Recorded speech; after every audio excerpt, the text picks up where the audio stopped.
Okay, good morning. Good morning. Buenos días a todos y todas. Bienvenidos a Sevilla, primero. That's very important. It is a real pleasure to see you all here today. I am Federica. I'm the coordinator of PRIMS. With me today, there's Maya. Please stand up so at least they see you. There's Anna. Somewhere, Anna, where are you? Anna, there. There's Livia there at the registration desk. And there's Veronica.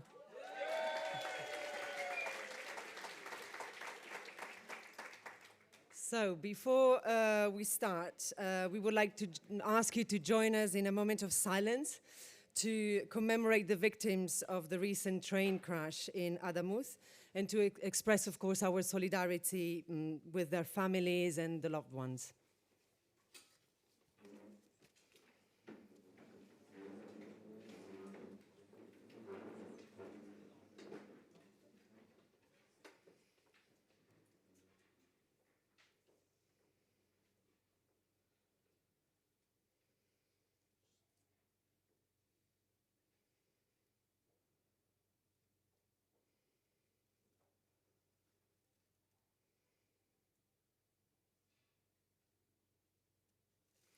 Thank you very much. Thank you.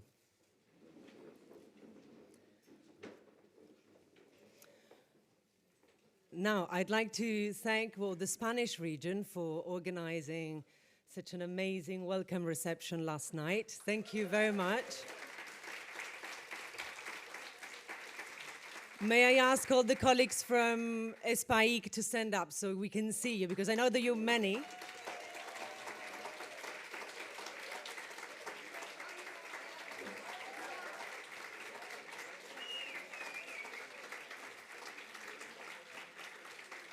So we had 120 participants last night and 150 today, so that's very good. We're very happy to see you here.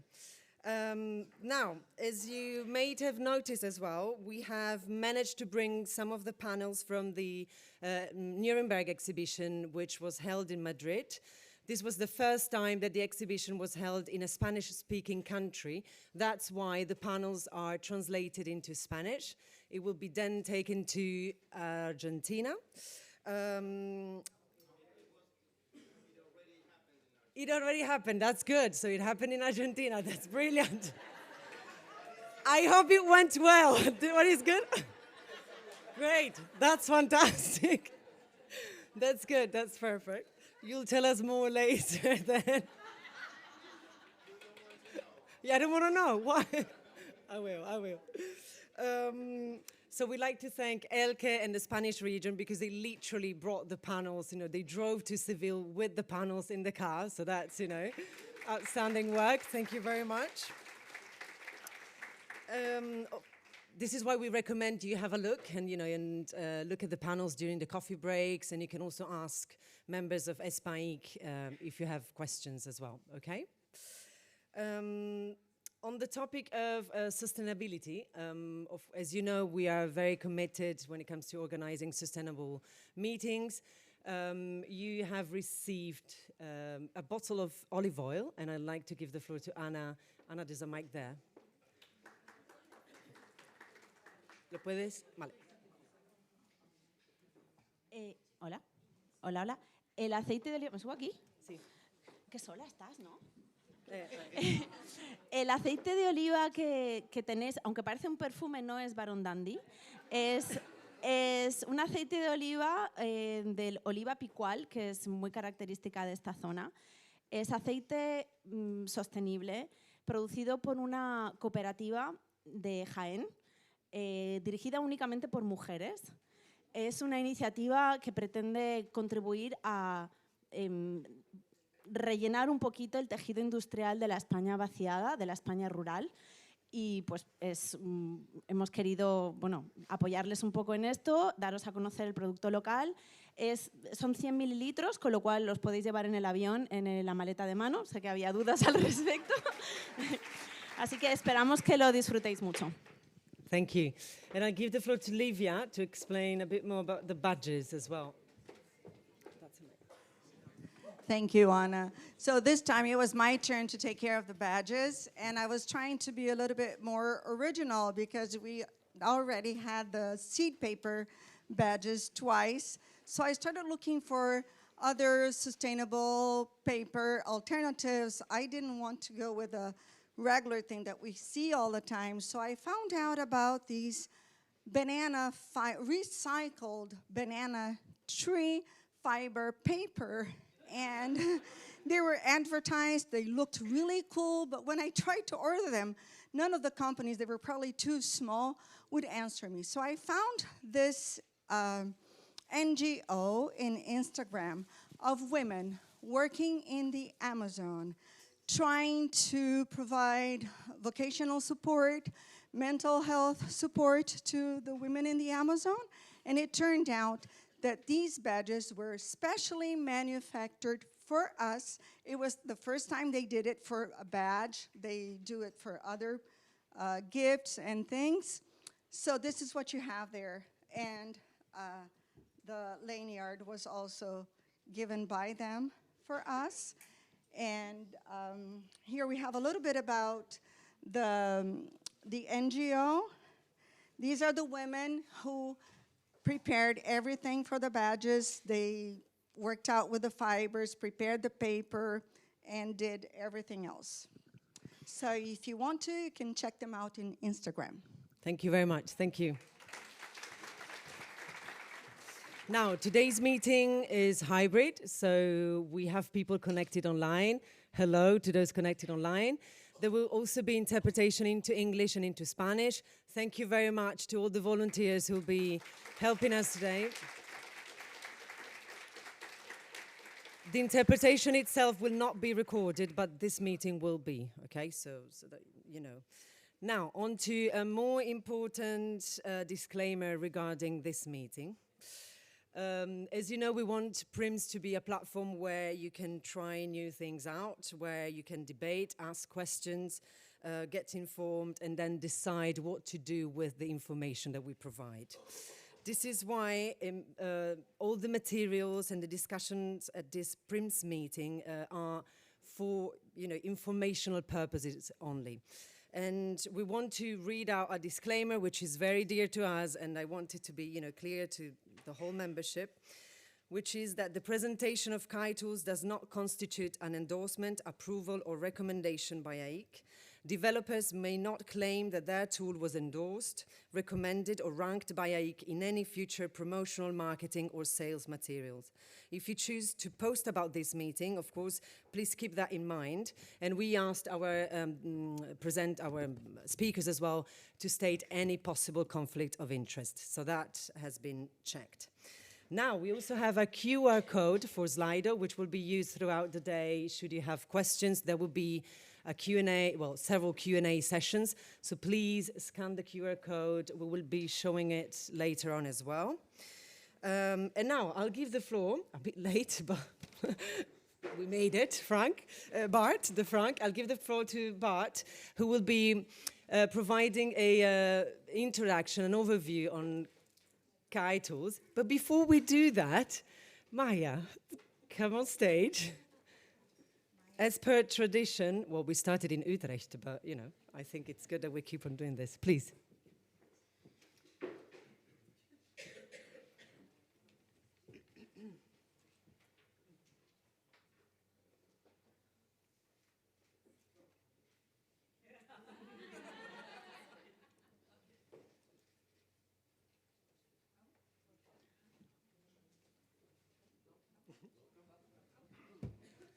You need to do it with her.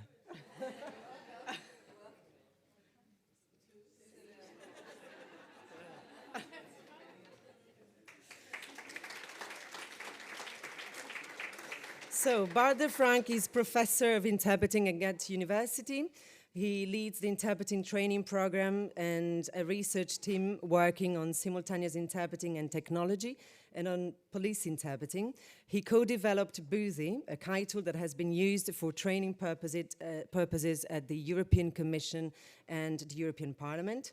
He's also currently the president of CIUT, a global association of universities teaching translation and interpreting.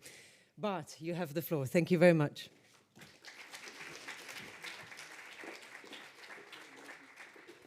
Thank you very much. And as you could notice on the previous slide, my time is already up. So, right, so let's get started. Thank you for the invitation. It's a real pleasure and an honor to be here, to be able to present tools in general, but also the tool that I developed. I'm going to first talk about tools in general and how they work. So this is the topic of this presentation. And then we will have another session on the different tools that exist. And we will be, I think, in the other room, or I don't know yet, but we'll see, okay? So I've called this one, a Kai tool in the booth, some background information. So this is what we're going to do. I'm first going to discuss briefly what Kai is, the computer-assisted interpreting. I think you all have at least already a vague idea of what it is, because it's not entirely new, of course. I will also give some background on ASR, automatic speech recognition, and LLMs, large language models. And then perhaps also cover the question whether this is going to be a support or a distraction in the booth, right? I'm not going to be able to play the whole video here for lack of time, but let's just try to give you an idea if I manage to. Okay, so this is Dear colleagues, our Kai tool. thank right? you of chemical products such as chlorine, So I just skipped to fluorine, minute 2. peroxide and ether, which can all be used in the production of weaponry. There's also a series of chemicals that are used as fuels. So this gives you an idea how the system works. You get a live transcript from the speaker, right? Which is here at the bottom of the page, at the bottom of the screen. Terms are extracted, numbers are extracted, okay?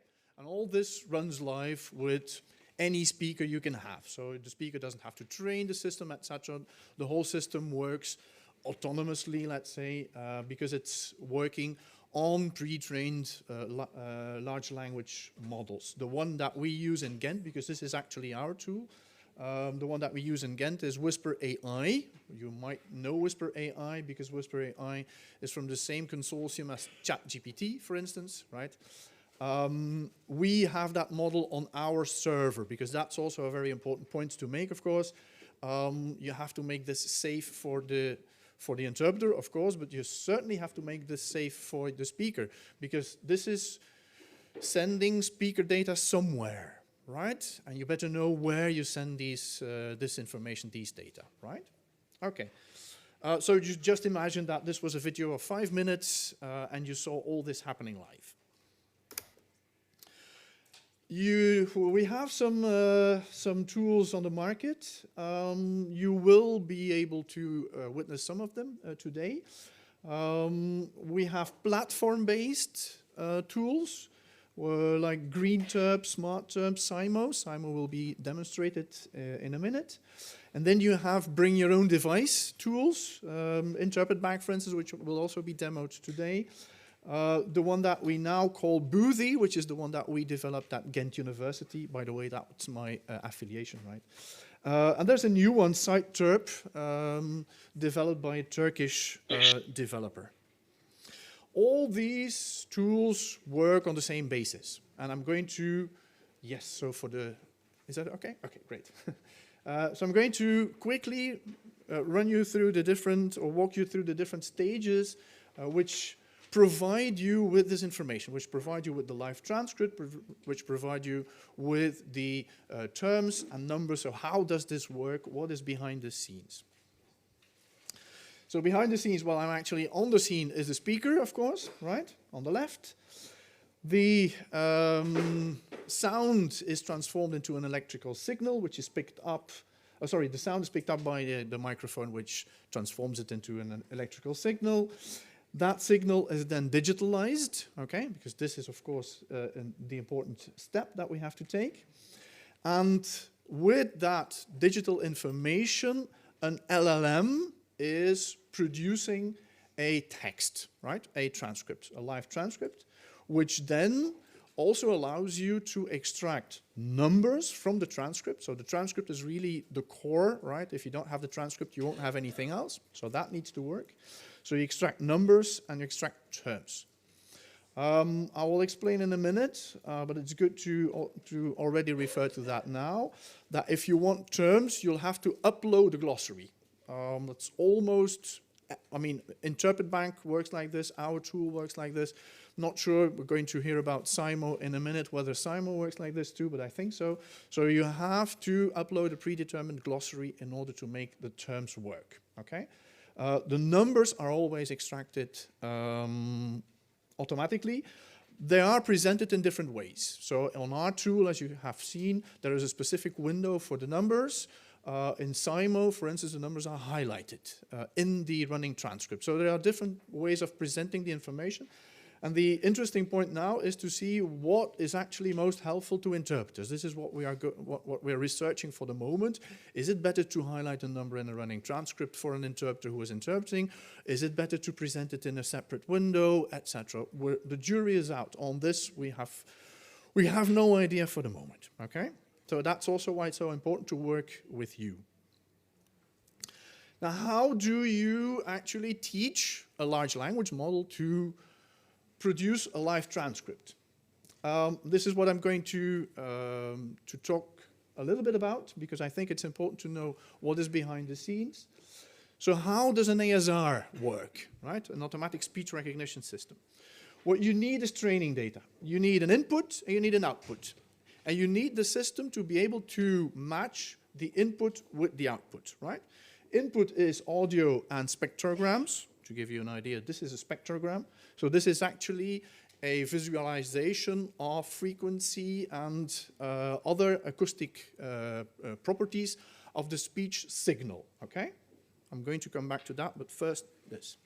What you also need is transcriptions of these spectrograms. So what do they correspond to in written form, right?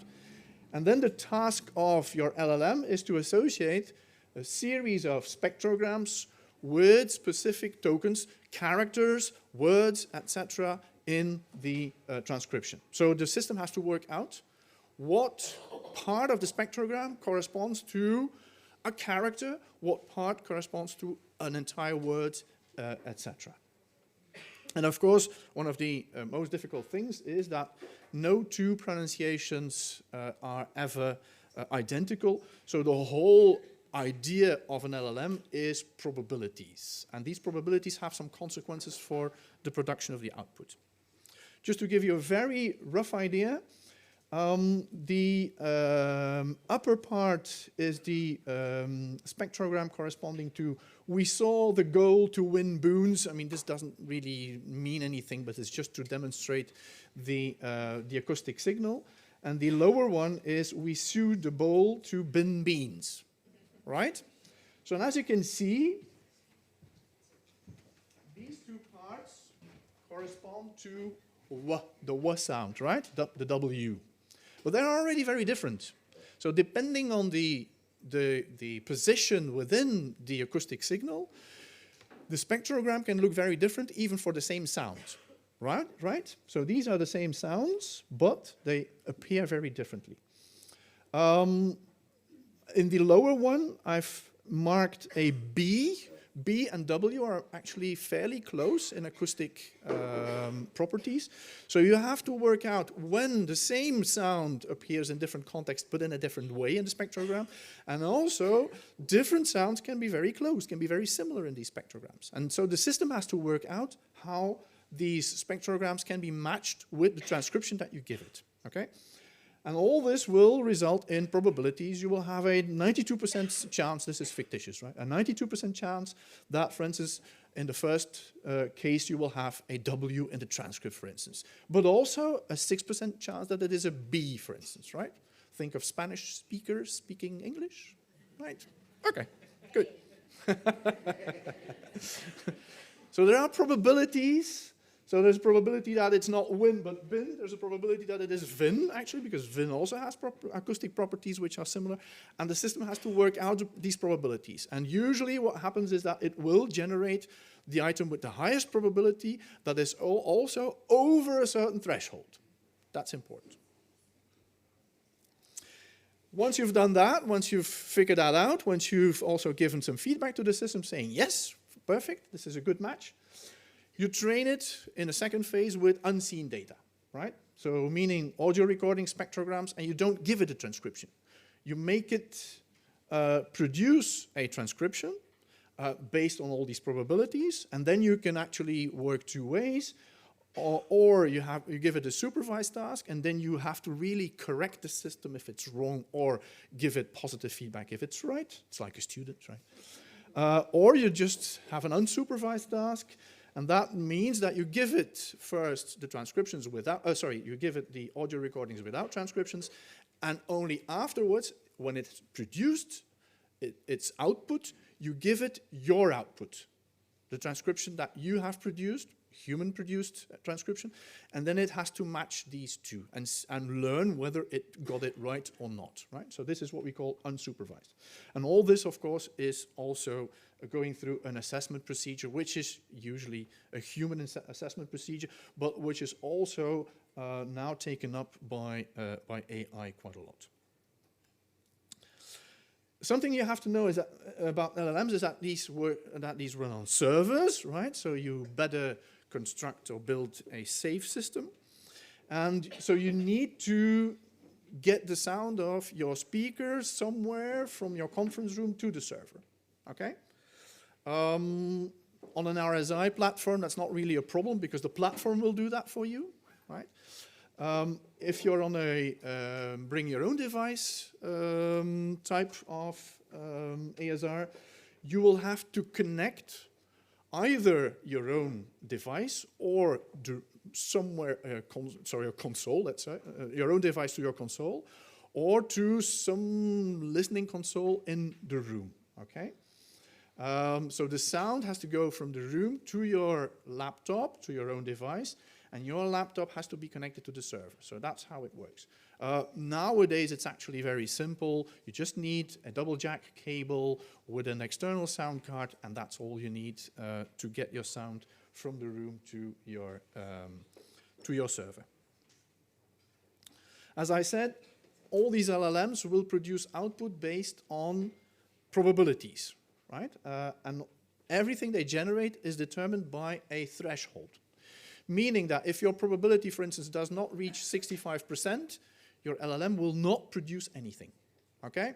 If it reaches 65, and you can actually set the threshold. That's up to you, that's up to the researcher, that's up to the people who manage the LLMs, okay? Once it gets to the threshold, it's going to produce something. Now, these probabilities evolve because the LLM is taking in new information from the room, from the sound, right? So it could be that at some point the probability is 98, let's say, but with new information it drops, which could also make your information disappear, for instance. It's first generated and then it's withdrawn by the LLM.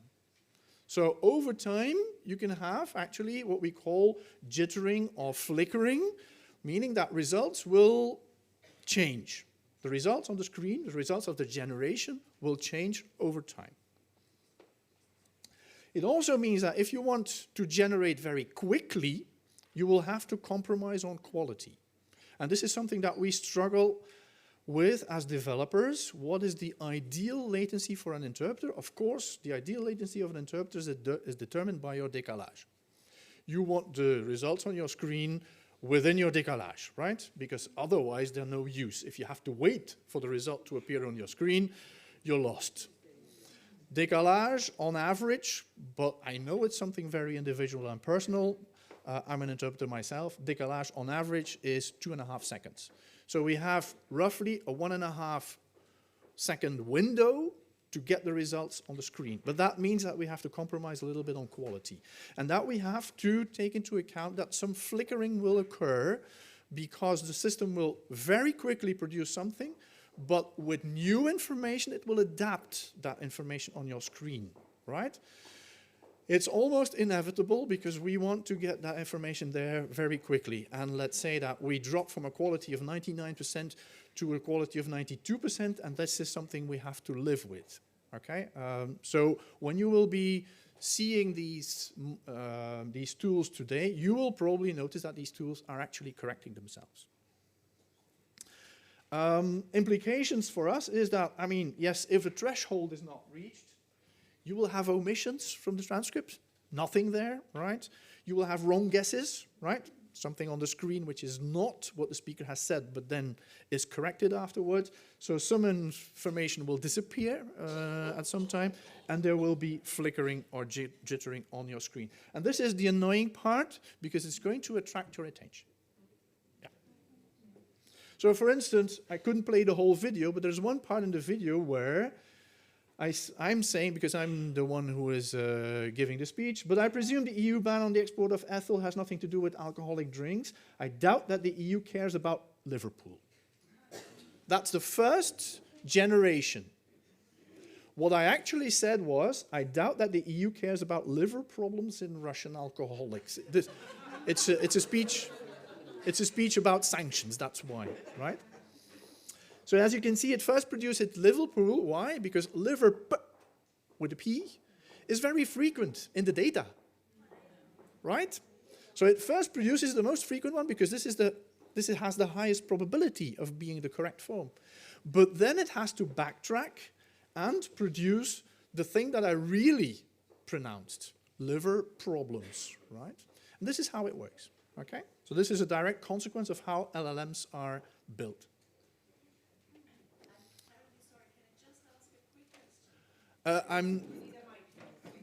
Okay. I was going to ask the organizer, but that's already done.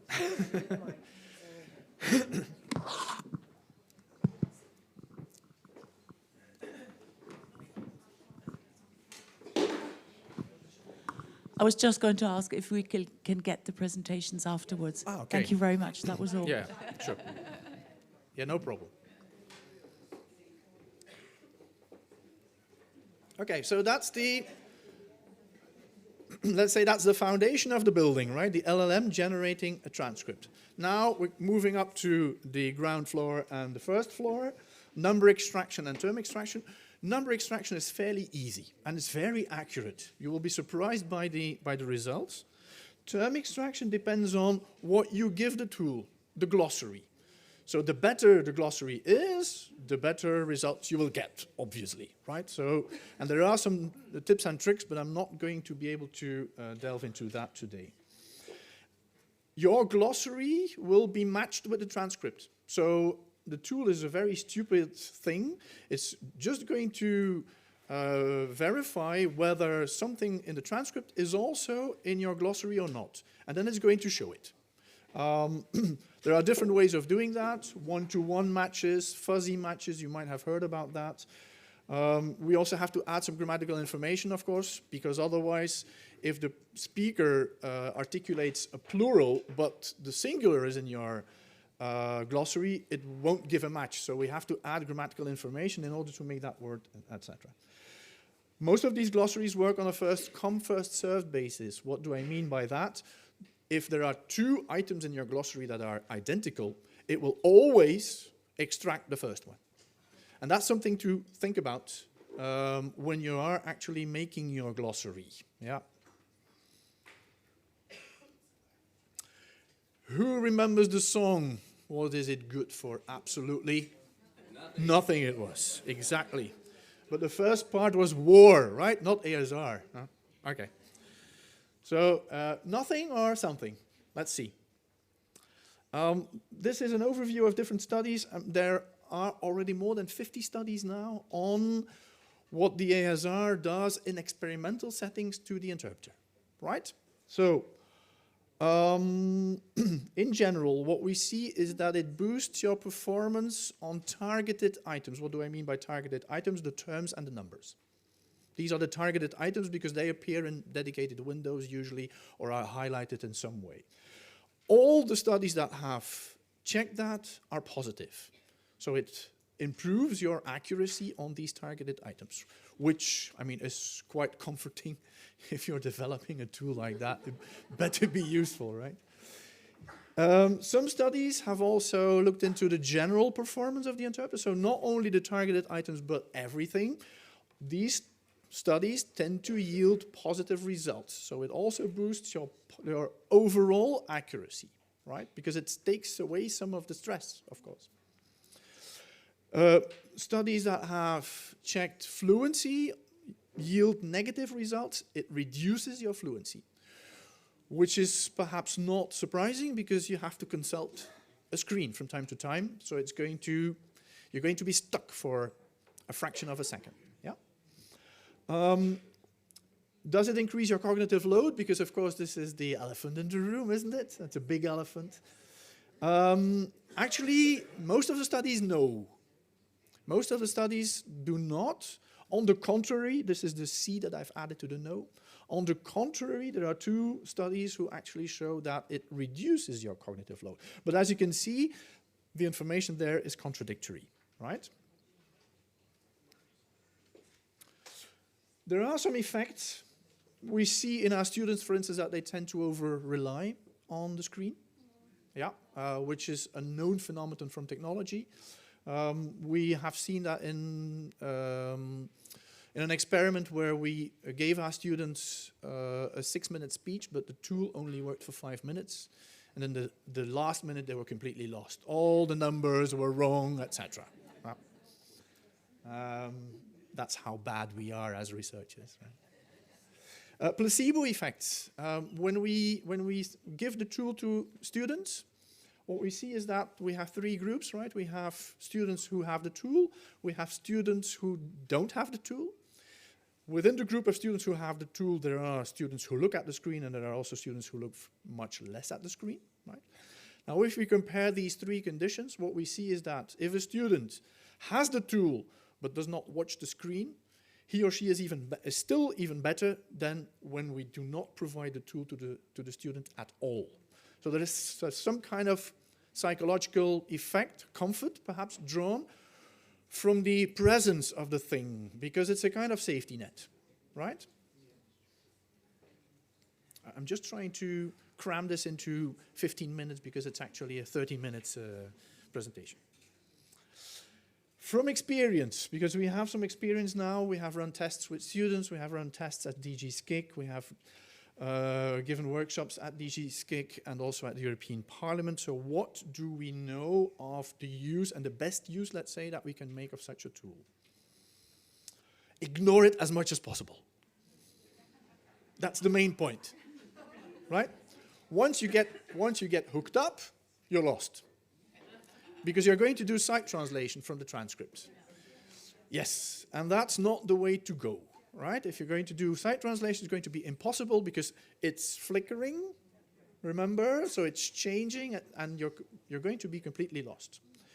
So only use it as a safety net when you're in trouble, right?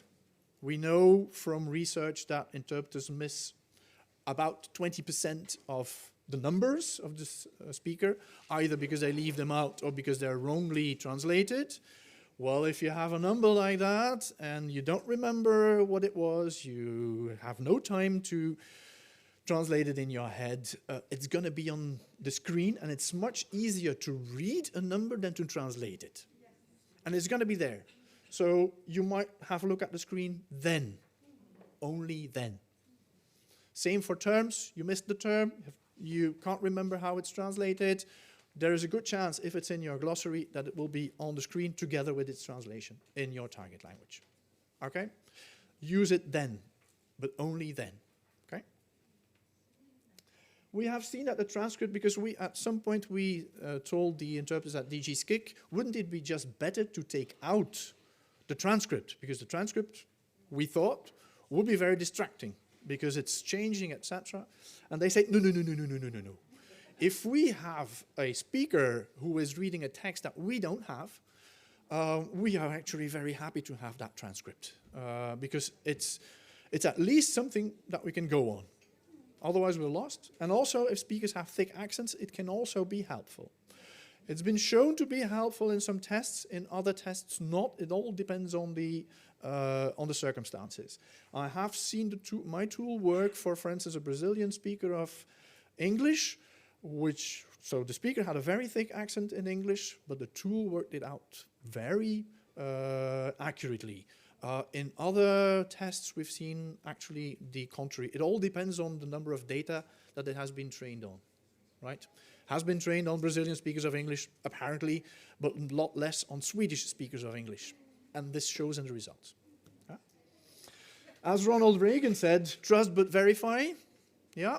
You can trust the tool, it's fair, or tools in general, let's say. They are fairly accurate, but you better be aware that there can be errors, and perhaps the booth mate, who is now exempted from noting down numbers and terms, etc., who is sitting idle because the tool is working, might monitor the results appearing on the screen, for instance, and warn an interpreter saying, perhaps, no. This is not what you should say, because the tool picked up the wrong term, for instance, right? So the role of the booth mate could actually, the real booth mate, the human booth mate, blood and flesh, right, could change if these systems are going to be used. And yeah, don't let yourself be distracted. There is something moving on that screen all the way through the speaker's speech, which can be a bit annoying, but when we use it at DG SCIC, we actually provided it on a small tablet in the booth, which was completely separate from the device of the interpreter. And I think that this is perhaps the best setup, to just have a tablet running the tool, because if it's on your screen somewhere and you also have to consult other information on the same screen, you're going to be attracted by the transcript. And that's something that we need to avoid. Okay, that was it. Thank you very much for your attention. It was a rush.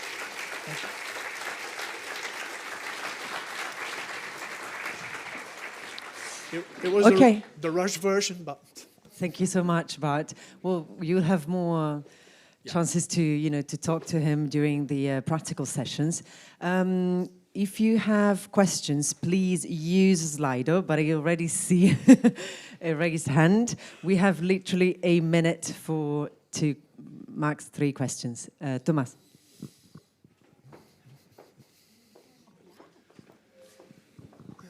Hello, thank you for your explanation. It was extremely clear. I just have a short question. Is your system tool cloud-based or not? Is it? Sorry? Cloud-based Yes. in a way? Yeah. Okay, Yeah, thank you. yes. And based on an existing product already, or yes? No? So the transcript is provided by Whisper AI, which is the AI system that ChatGPT also uses, which just launched also a translation mode, or a translation module, as you probably already know. There you go. My pleasure.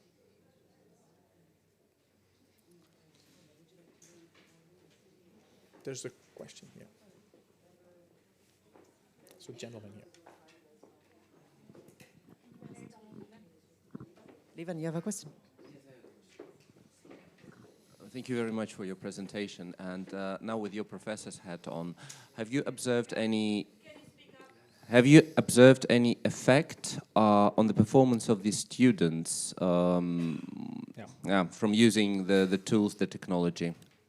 Yeah, I actually should have said that when I was showing the different studies that have been carried out. Many of these studies are carried out with students, actually. Some are carried out with professionals.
Okay, I will just try to answer the question that was asked very quickly.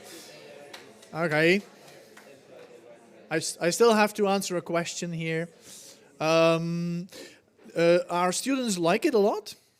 And now the next question you're going to ask me is, do you still teach them how to interpret without the tool? Of course we do, yes. But you might be aware that new generations of interpreters are coming on the market, and they will hopefully be trained with these systems as well. So yes, student performances increase. Obviously, they increase by a big margin. A bigger margin than in professionals. A follow-up question. Do we have time, Federica? I can see panic flickering in Federica's eyes. In that case, are they becoming smarter?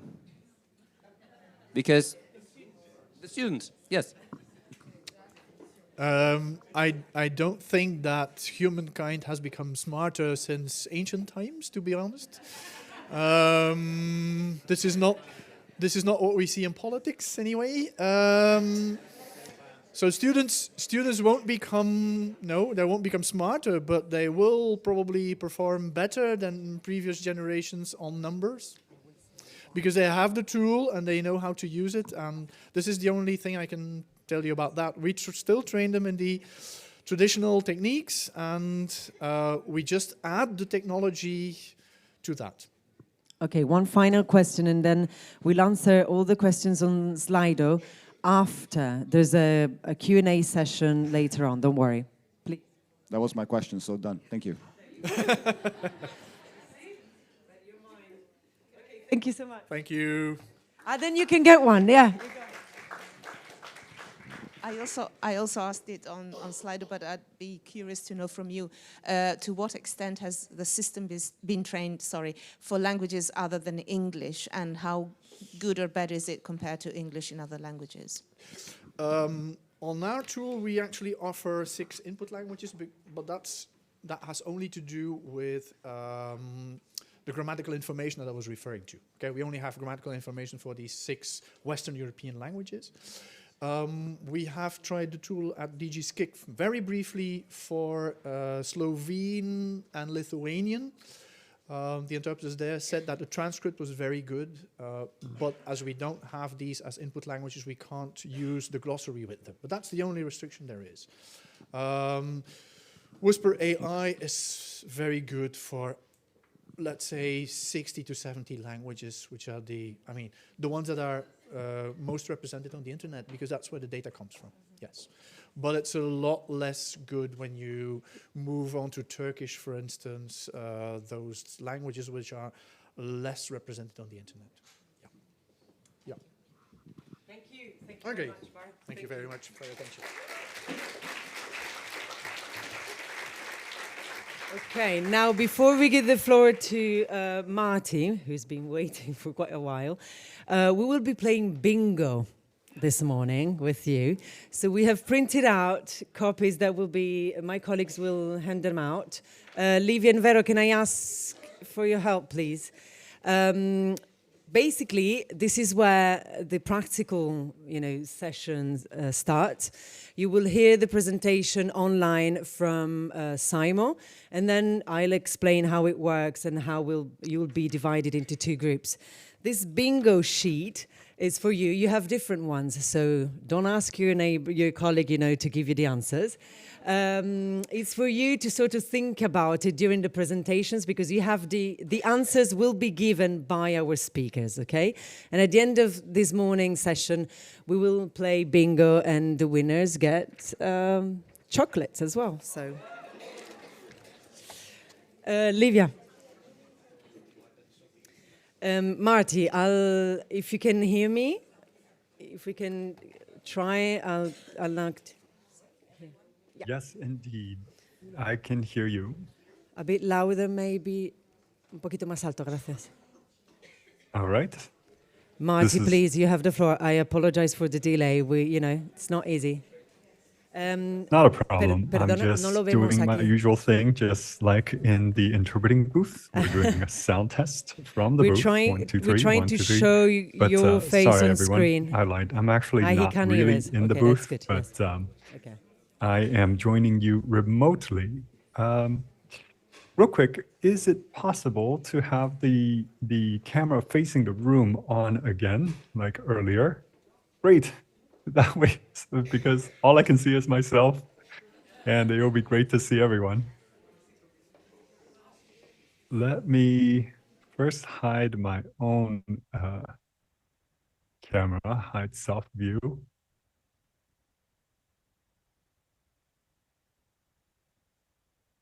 Okay, I guess that's good enough.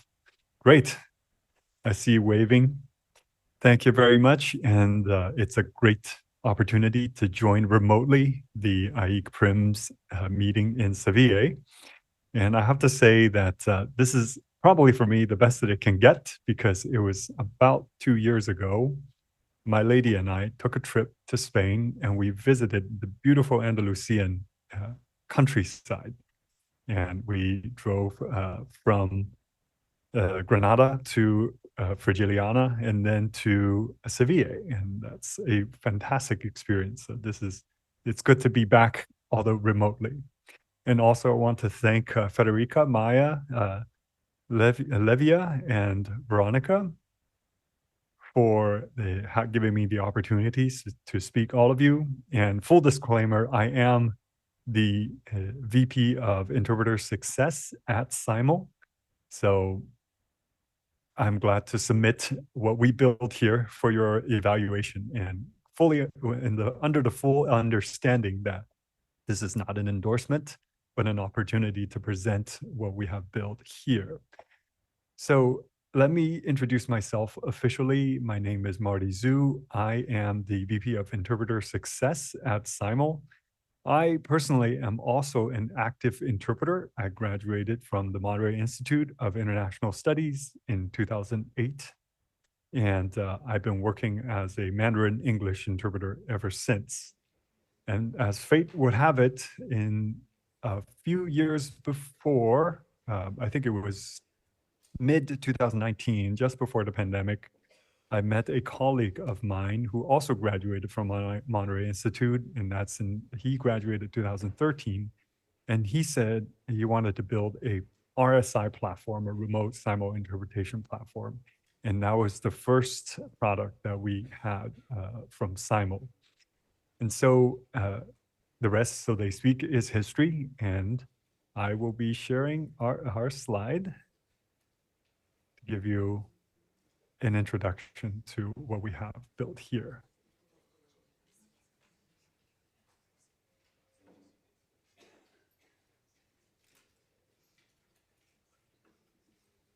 Please give me a second.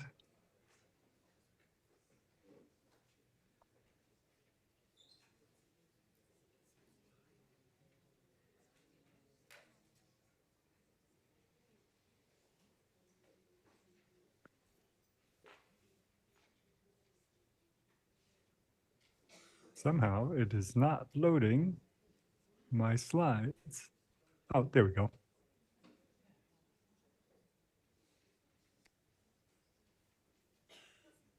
Okay, can everybody see?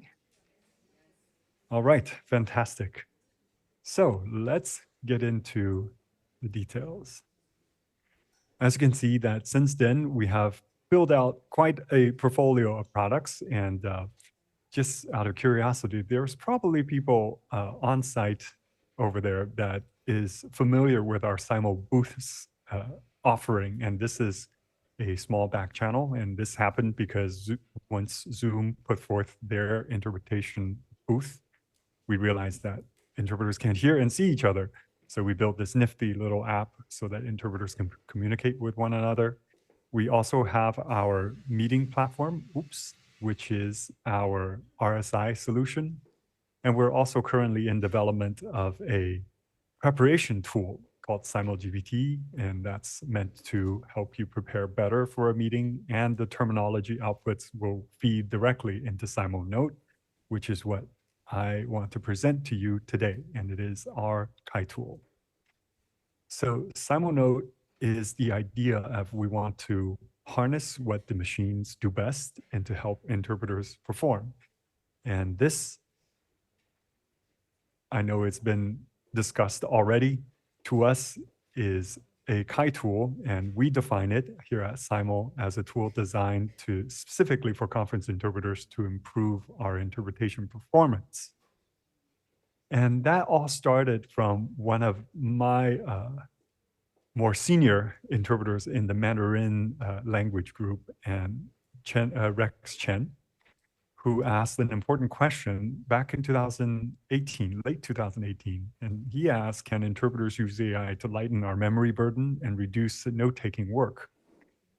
And that's what led us to our initial prototype of SimulNote. As you can see, this is a much simpler interface, and it evolved to closer to where we are now. And the main idea is to use the tireless and timeless memory of machines to help us capture terms, titles, numbers, and units so that we can do what humans do best, and that is storytelling, our awareness of the context inside and outside of the meeting room, and to craft a compelling narrative that will leave an impression in the audience. And here at Simul, we believe that's technology's original purpose, and that is to augment our performance, to help human beings do what we do best, and not to replace us. So that led us to SimulNote, and currently it is available on PC and app as an app, and also available on Mac OS.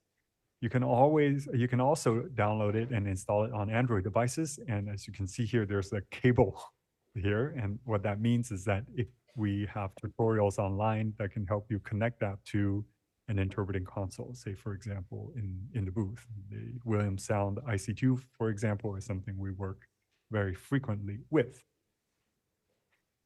Now, let's take a look at what it can do.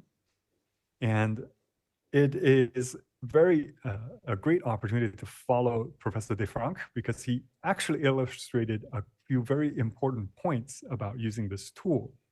And through this demo, I invite you to kind of explore that for yourself, because from our actual experience, not just us as interpreters, but from all of our users, it turns out that there's some variability. Some people prefer certain things, some not.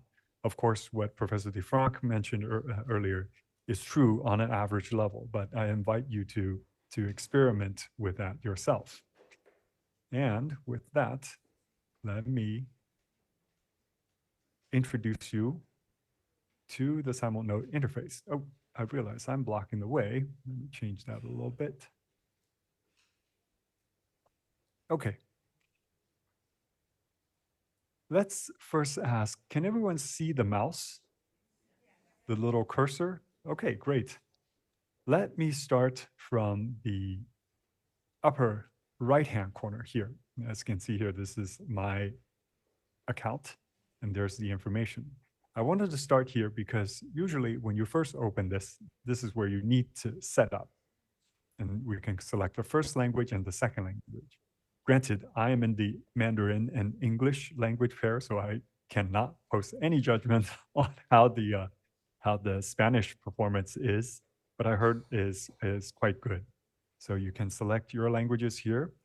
It doesn't matter which one's considered the first language, which one the second. We just label it that way. It can recognize either way, as long as you tell the engine which language is being delivered right now. So for Simul, and I know this might be one of your bingo questions, is that for our interface here, you have to tell the engine which language is being spoken. But there are some engines out there that can identify which language it is. And that leads me to the lower left-hand corner, our engine selection screen. We made the design decision to include compatibility with multiple engines, and that is precisely because what Professor DeFranc mentioned earlier.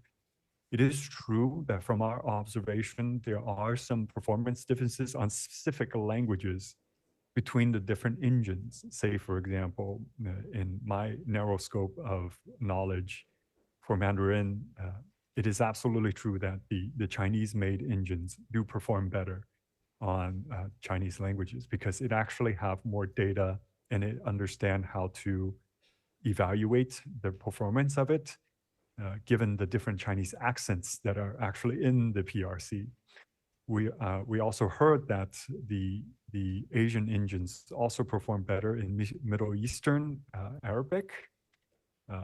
Granted, there's a wide diversity there as well, and some of the African languages as well, minor languages as well. So we decided to include multiple engines so that people have the option to choose.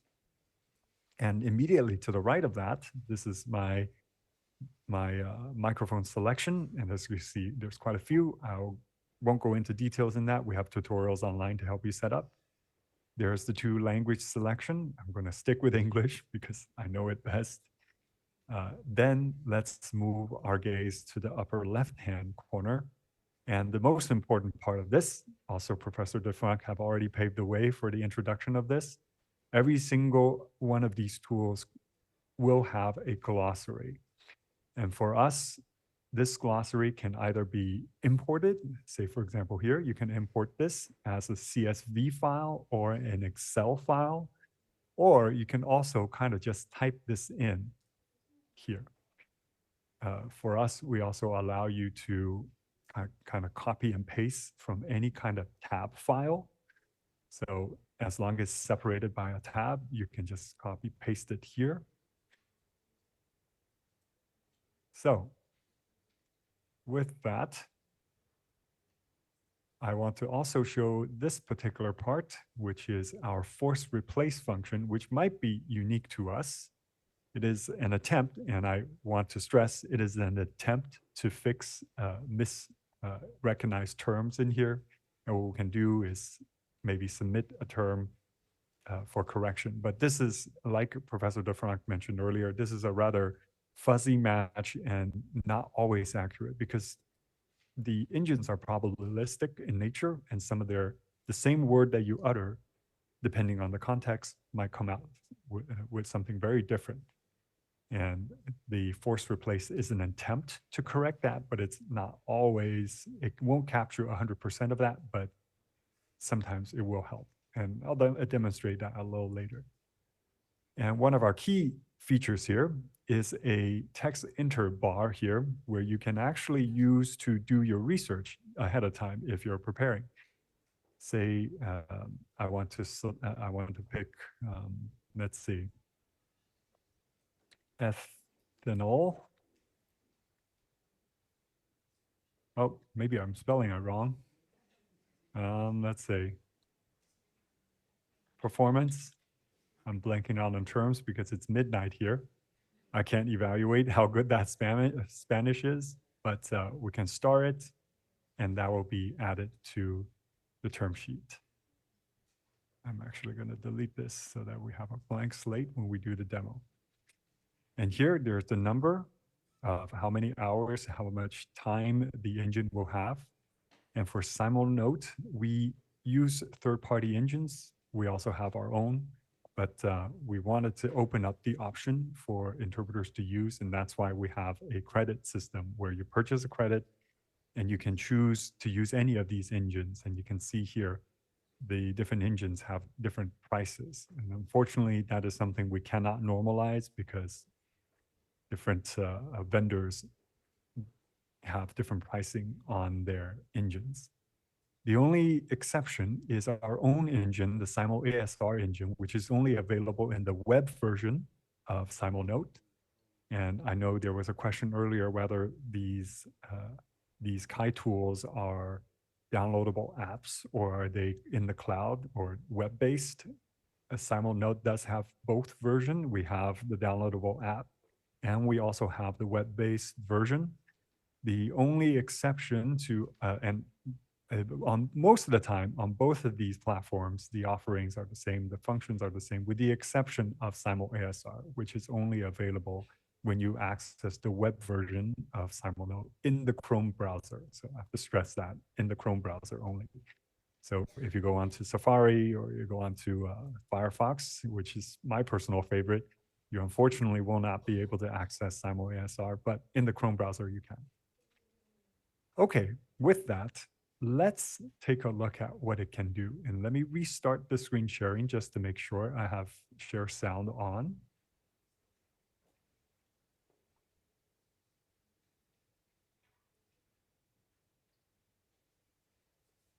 Okay.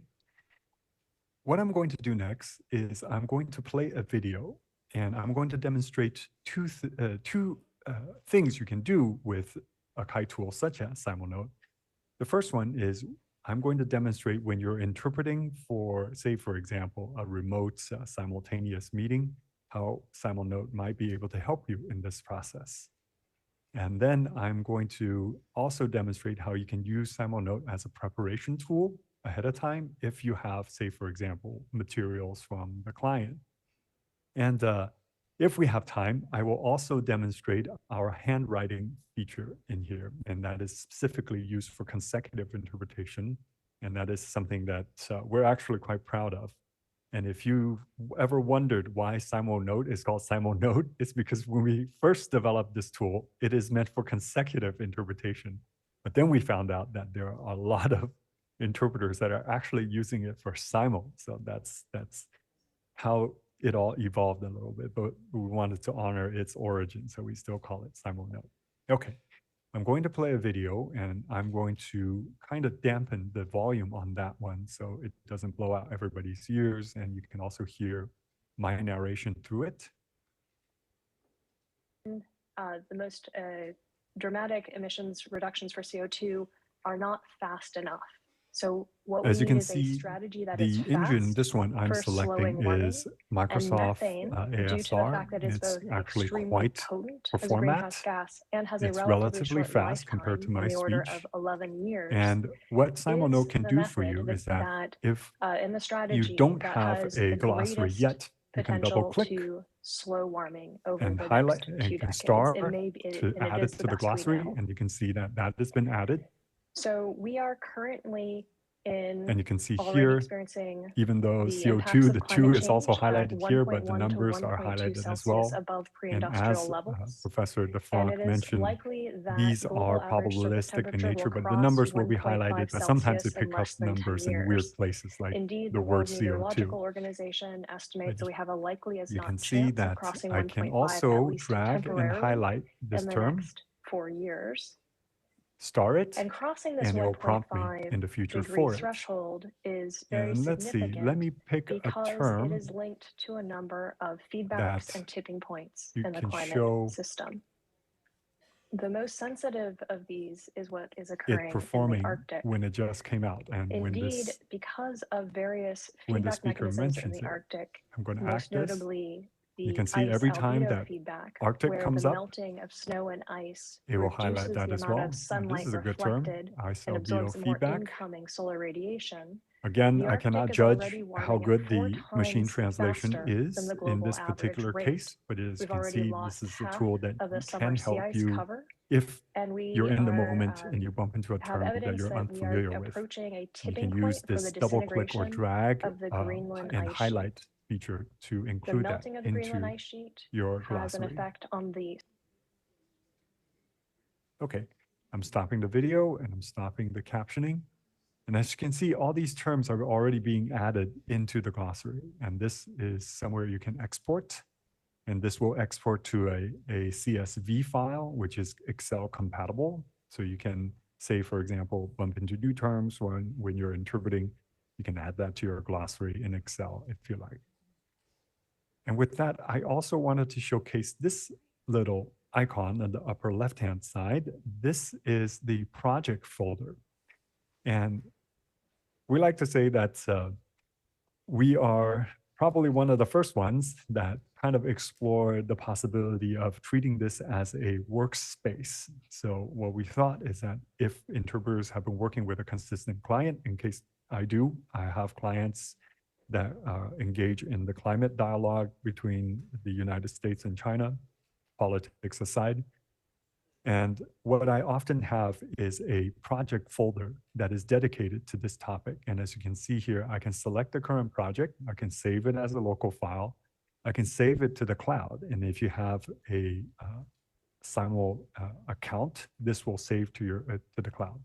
Now, to keep costs low, we only keep about 5 of these projects in the cloud, and we encourage interpreters to keep backups locally. What this cloud will allow you to do is, say, for example, you might be moving from one computer to the next. Say, I have a MacBook and I also have a Windows. I can use this to save it to the cloud and then download it on, say, my Windows laptop. So I can take it anywhere I go as long as I keep that one in the cloud. And you can open projects, open ones in the cloud. And also one very interesting feature that we have here is that you can invite other users and they will be using the same interface there. And you can perhaps have an argument about how this particular term can be interpreted. Not encouraged though, but that's something you can do. All right. Now back to the overall interface here. Let's just say that you have materials from the client. I'm going to clear this. I'm going to delete the glossary as well.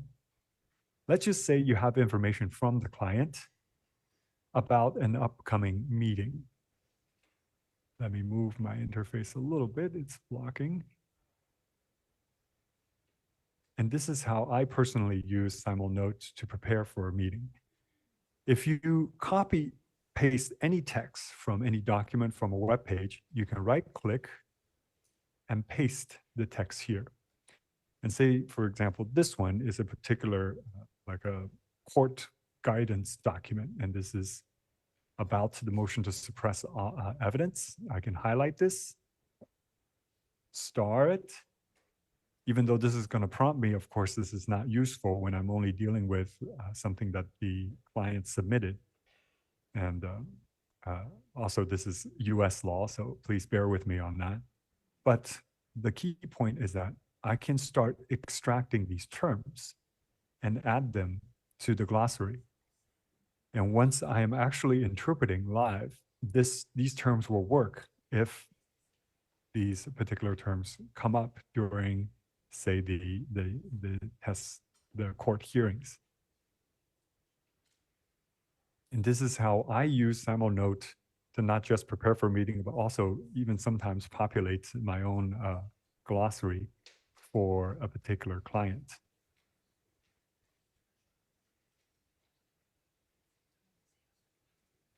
Okay, real quick, Federica, how are we doing on time? Do you think I can show the consecutive features? 5 minutes, okay. And does that include Q&A? No, okay, 5 minutes, then perfect. All right, then I am going to move to my second laptop, the Windows here.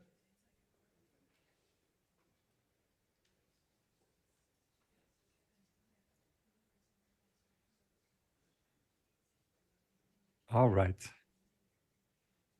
Let me also enable the same video as before. I'm going to turn the sound down.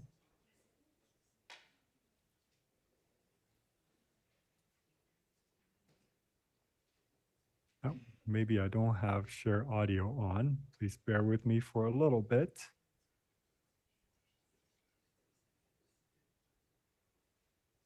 All right.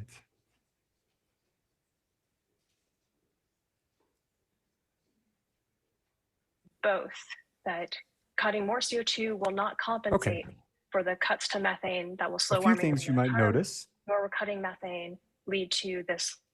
Let me turn this off now so you can hear me better. A few things you might notice in this particular Simul Note is that when I go to the lower, when I go to the settings here, I've enabled a few things. Earlier, you probably only saw these buttons, but I can enable handwriting mode and I can enable consecutive mode.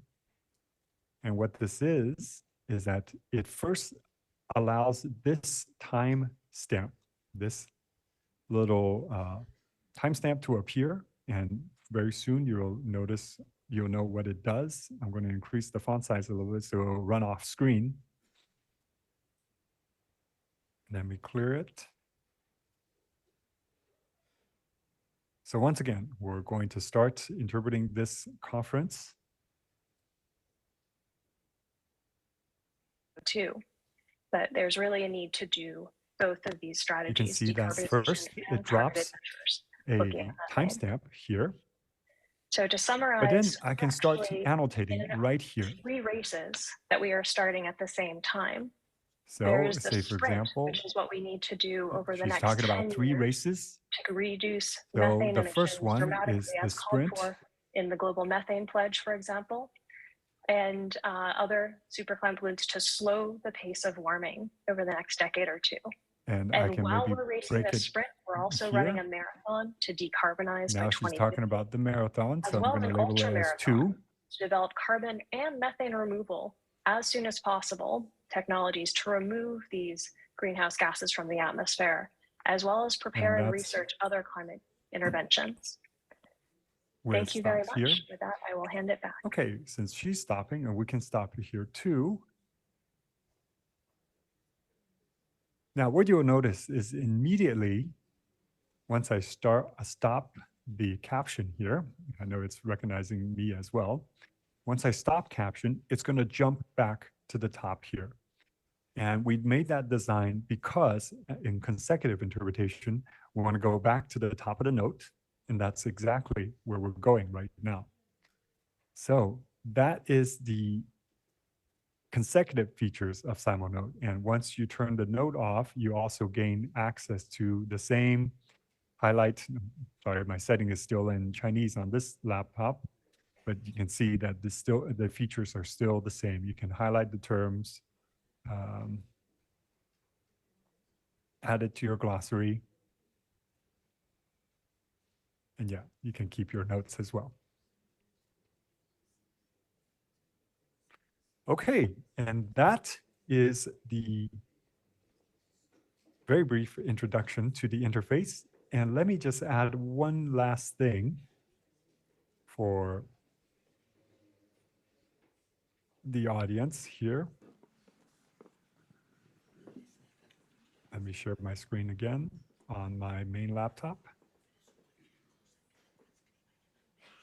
And I'm happy that Professor DeFranc actually mentioned this. And this is exactly, will it become a crutch for interpreters? From our experience, it is something that does take a little bit of effort at the beginning to get used to. And also, you need to bear in mind that ASR is not foolproof. Like Professor DeFranc mentioned, it is probabilistic. And also, it is affected by hardware and internet connectivity, which means that you still need to train traditional interpretation skills, both in Simo and Consec, because what happens if the hardware fails? What happens if the internet goes out? You'll be in trouble. And also, we still need to train the traditional skills so that we can maintain context awareness, we can hone storytelling, and we can fall back to these traditional methods in the case that these technologies fail. And even for me, whenever I do my simultaneous engagements, I keep SimoNote on the side, and as the professor mentioned earlier, I ignore it most of the time. But when I know I'm in trouble, maybe there's a term I just have my research left out or I have never heard of, I can refer to SimoNote. And you can also use the double click or drag to highlight feature to get a quick term and save you in the moment. Well, from our very limited research, by using it as interpreters ourselves, we do see a curve in this process. And that is the process of getting used to this tool. And at the beginning, it is just like Professor DeFranc mentioned, it is kind of a psychological assurance. You feel that there's something capturing the terms, and that allows you to perform better than before. But at the beginning, you're going to find yourself referring to it more. And there will be a moment, at least for all of us in the core team that use this on a daily basis in our interpretation work, there is a phase that we remember. We are starting to do almost a sight translation of the transcript. And that's when we have to pull ourselves back. And once we're familiar with the tool and we know what its limitations are, and we kind of cultivate this habit of referring to it when we need to and ignoring the jitter at the corner of the screen, and that's when you can really benefit from a tool like this. And that you'll see the dependence curve go all the way down to a very more stable level. And interestingly, I always thought that maybe it does take a little bit more mental load, and I'm surprised today to learn that the research has shown that it doesn't increase the mental load. So that's good news. We learned something today as well. Thank you very much, everyone, and I hope you'll have the opportunity to give Thank you very much, Marty. Thank you so much. And what I'm going to do is I'm going to do some shameless advertising and just put the, oh, I don't think I have the links on, but okay, that's fine. I think the links will be included in the information that you'll receive. So thank you very much. Thank you. Thank you, Marty. I hope you can hear me now. Yes, I can. Okay, that's great. Are there any questions for Marty? Please, Chris. Hi, Marty. Thanks very much for that. That was extremely interesting. I'm Chris Guichot de Fortis. I'm Brussels-based. I have a couple of questions about the transcription. Can it go any faster? Because I noticed that the lag was between 2.5 and 3 seconds. And where I work mostly for a Brussels-based international defense organization, that would be too much to be of use because it goes too fast. Can you reduce the lag and make it work faster? Yeah, I think from my side, my observation, it's actually quite close. I don't think the décalage is around 2 to 3 seconds, as you mentioned. What might have been happening is there's a kind of attachment between the audio and what you see there. But we also had users' feedback in some parts of the world. Maybe the engine is too far away on the server and caused that lag to be a little bit more. So that's why we opened the platform up to multiple engines so that people can test out. This is part of the initial sound test as well, to know which engine performs the best in that particular venue. Okay, thanks very much. If I could just ask one more short follow-up question. How does the transcript tool perform when basing itself on a non-native English speaker speaking English? Oh, personally, I think that's where it shines the best. Say, for example, we have had, I'm based in Silicon Valley, even though right now I'm in New York City. We have, a very diverse English accent in Silicon Valley because it draws technology talents from around the world.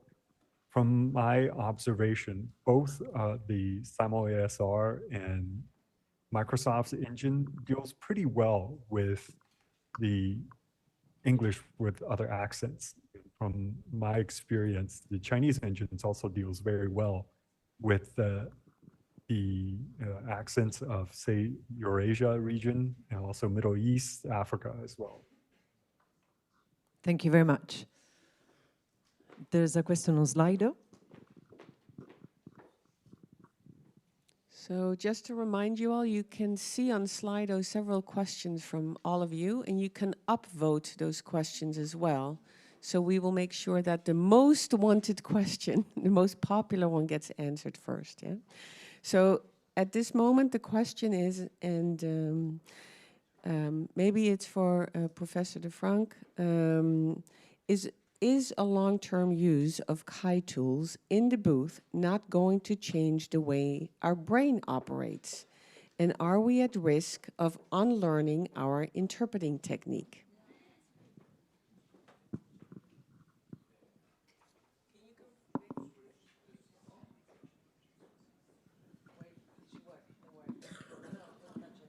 Sorry? Ah, okay, okay, great. Depends on you, I think, right? Whether you still want to rely on the old techniques or not. I'm not a doom person. I don't think that. I mean, if we continue training our students the same way as we have done, and adding technology to that, I can't really see why they would rely less on their brain and why they're, because I mean, relying on your brain means developing your brain. So why, if we still do the old things, why would their brains be less developed? I can't see a reason for that, to be honest. There is one question here. Más que una pregunta, es una observación, porque hay estudios que muestran precisamente que utilizando estas herramientas se contribuye a lo que se llama la pereza metacognitiva, que es un fenómeno que están viviendo, por ejemplo, los estudiantes, los alumnos, etcétera, porque recurren cada vez más a este tipo de herramientas y al parecer habría problemas si se utilizan demasiado y sin cuidado, de que la capacidad de síntesis, análisis, etcétera, a largo plazo dejara de ser la misma que antes de utilizar estas herramientas. Así que yo creo que ahí sí que es lo que nos pasó con los teléfonos móviles.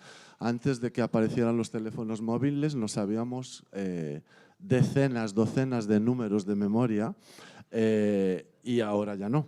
O sea que por supuesto que habrá consecuencias, yo creo. Como el GPS, ¿verdad? Going to answer the question in English. My passive Spanish is quite okay, but not my active one. Well, I mean, show me the evidence, I should say. We are humans and we can still train our brains and develop our brains. Yes, of course.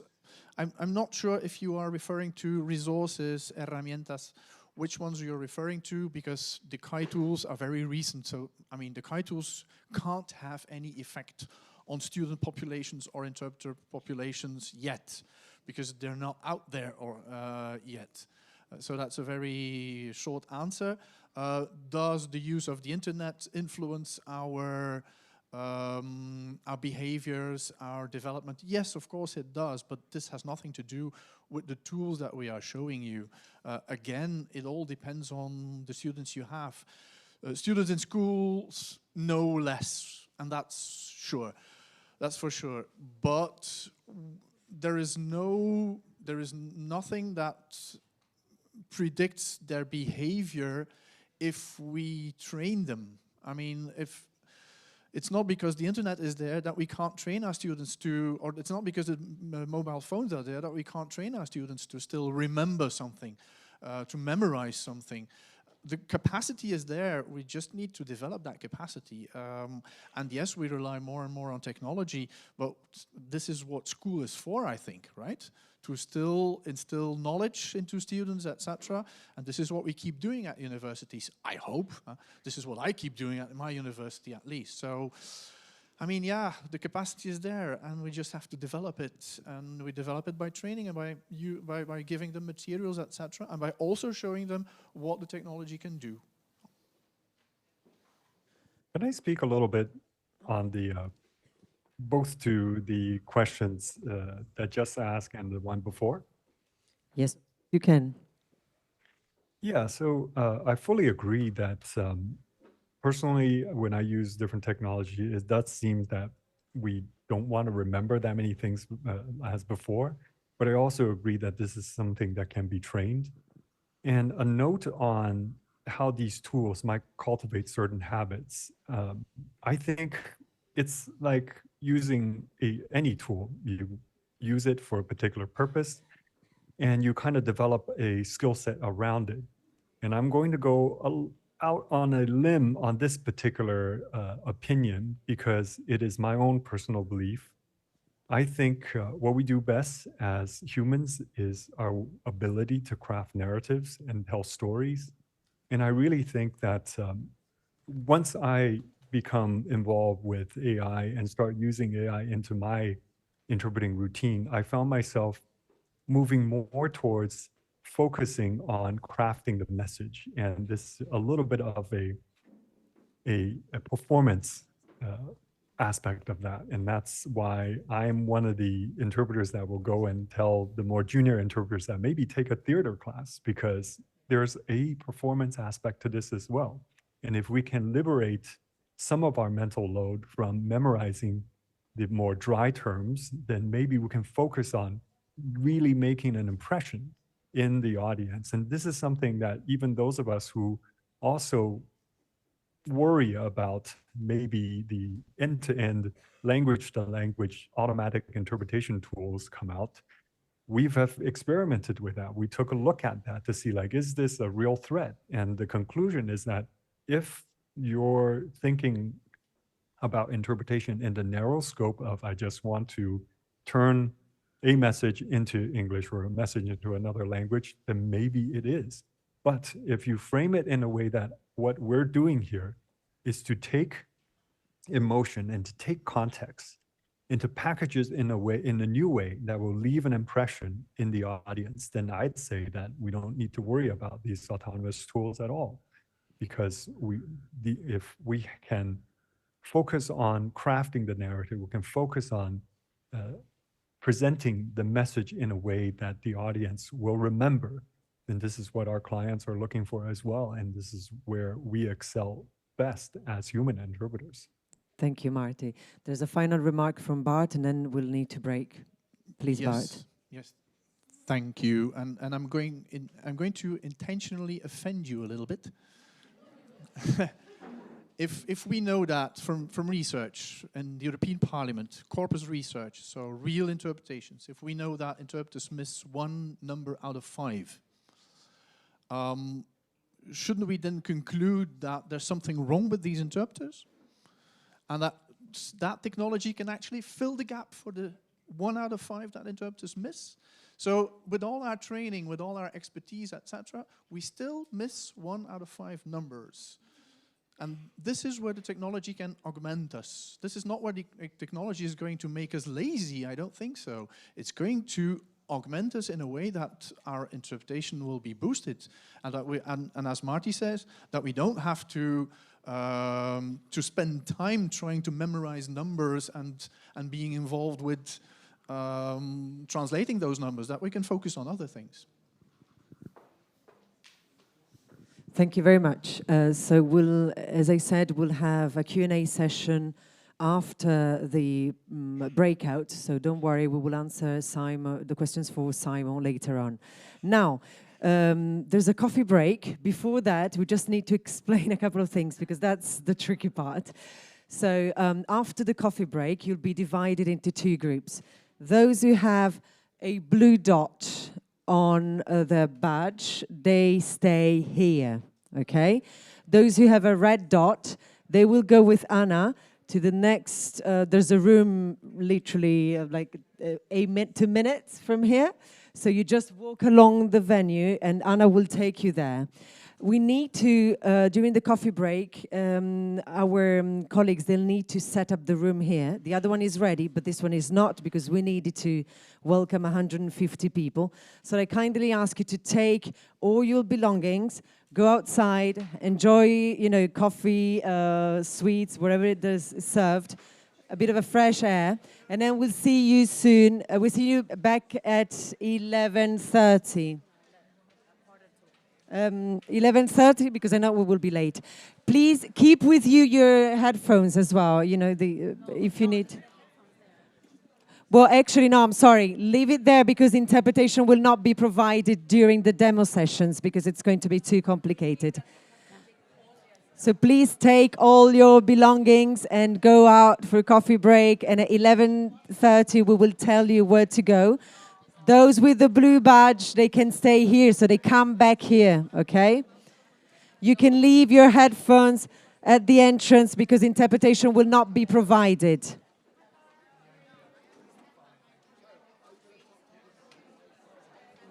Thank you very much, by the way. Thank you. Turned